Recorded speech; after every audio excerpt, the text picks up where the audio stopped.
Hi, I'm Amy Davis from Future Publishing's photography testing team, and I'm here to take a look at the Canon G1X Mark II. The Mark II version of this camera is a replacement for the original G1X, which entered the market to mixed reviews back in 2012. Since then, Canon has made a number of notable improvements to the camera to make it a much more appealing prospect.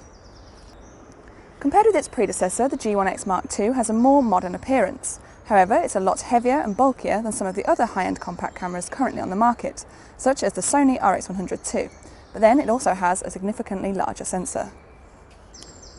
This grip on the side of the camera here is found on European models only. Canon says that Japanese and American audiences prefer the flatter look of the camera.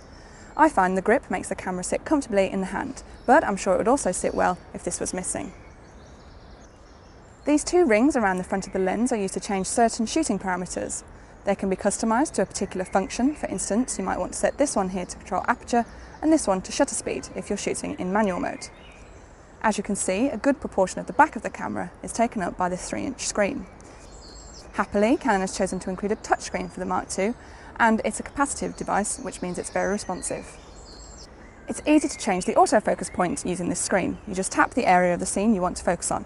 It's also useful during playback, allowing you to swipe through images or pinch to zoom to check critical focus, for example.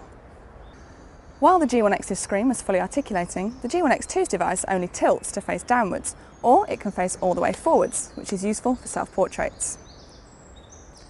Another difference is the lack of a viewfinder. The G1X had an optical finder, which was basically just a hole in the top of the camera.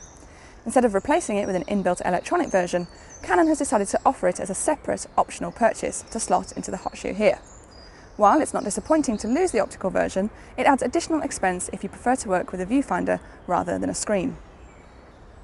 There's also a decent array of physical buttons, most of which can be found on the back here. Pressing this function button in the middle of the 4-way navigational pad gives you access to the most commonly used settings, such as white balance and timer. All of the directional keys also have their own function.